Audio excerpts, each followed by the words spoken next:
Well, Brian, we're going to talk about these two NBA games tonight, and fascinating games. All of these teams tonight are going to be probably playoff, contenders, barring injuries, and then I want to get into Thursday night football. So, let's start with this Rockets, Thunder, Warriors, Lakers games tonight, and the streak continues. It's one of the strangest streaks. You are 10-0 on the last 5 weeks, giving out free picks on your segment. It is the strangest run I've seen in recent memory. So let's talk about, let's do Rockets and Thunder first. Van Vliet, obviously the big injury. I'm interested in your take on this one. Thunder returning everybody. Their Thunder are massive favorites. I get it. Tough to go against them. How's your breakdown on this game tonight? Yeah, 10 on the last 5 weeks on the show, Andy. I like to think that's why they keep asking me back. So today I'm up in the ante. I'm giving you 3 picks. So let's see if I can live up to the challenge here. Rockets, Thunder, OKC, obviously the defending NBA champs. Don't need to tell the people that, but anyway, coming to the season as the obvious favorites to repeat. They're clearly the best team in the league. Now, 1 year removed from posting the best regular season point differential in league history. Fair to ask, Andy, I think, what motivation do they have to post a great record? I cannot remember. I was laughing to myself about this right before I came on. I can't remember if you and I were talking on or off air last week about this, but we were mentioning some value in betting the Thunder possibly to go under their regular season win total. I know that number has come down since over the last week, it looks like. So I don't know how much value there is in doing that now, but there are some challengers in the West, notably Denver, Houston, who I'll get to in a moment. But my feeling is Thunder are likely to still end up with the best record in the conference when all is said and done at the end of the regular season. Now, Houston, they finished second, if you recall, guys, last year. So, like I said a moment ago, they definitely qualify as a challenger to the OKC throne as well. They had Kevin Durant.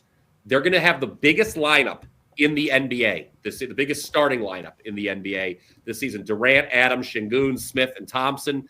Everybody's 6'7" or taller. 4 guys 6'11" or taller. It's a lot of height. And so OKC, they've got Holmgren, Hartenstein. They usually have that height edge down low. Not here. It's worth noting, Andy, Rockets' last preseason game, I don't know how much value you put into the preseason. I don't know how much value a lot of the folks watching put into the preseason, but I wanted to share this. The Rockets starting lineup was on the floor for 12 minutes together. They outscored the Pelicans by 60. Pelicans are not a good team, obviously, but they did outscore them, the Rockets did, by 16 points in those 12 minutes of play. I'll give you a player prop for this one. I really wanted to go Kevin Durant under rebounds because I don't think they're going to ask him to rebound a lot. He's going to be starting at the 2, Andy. This is a very large, it's a tall player to be starting at shooting guard, obviously, but that number's at 4.5. I'll tell the folks this. It's heavily juiced over at 4.5.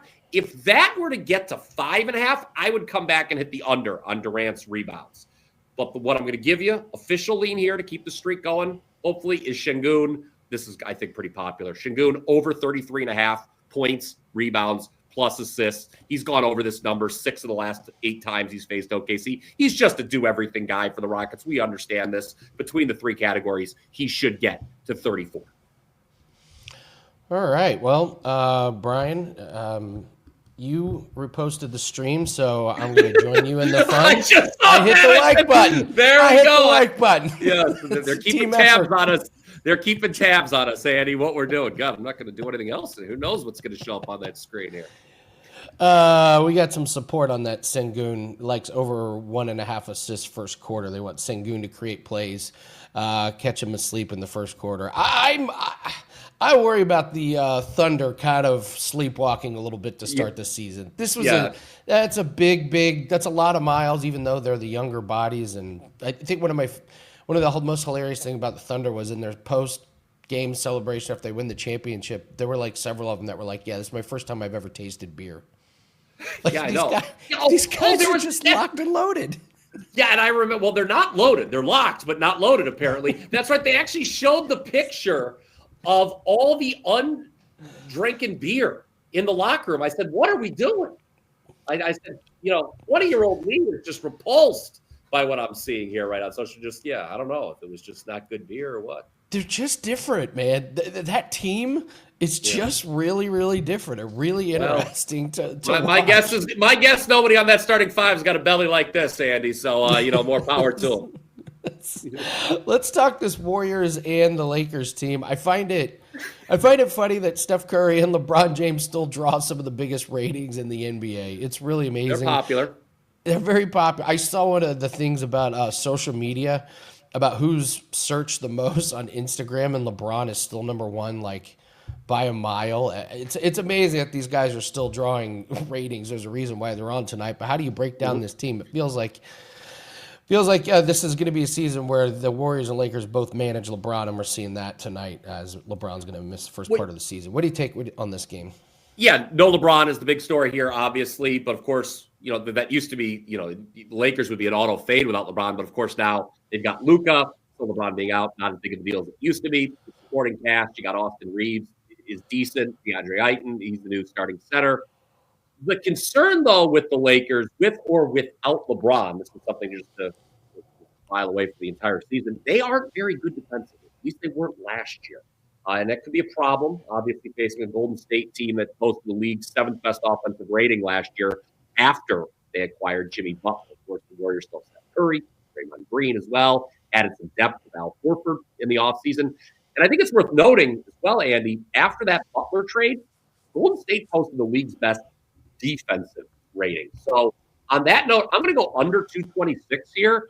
I know the over took some money initially, but once it hit 226.5, the market, some people punched back at that. All 4 meetings between these two teams last season did go over. The last 6 meetings overall have all gone over. I understand this. I can check that matchup page out as well too, guys. But get this.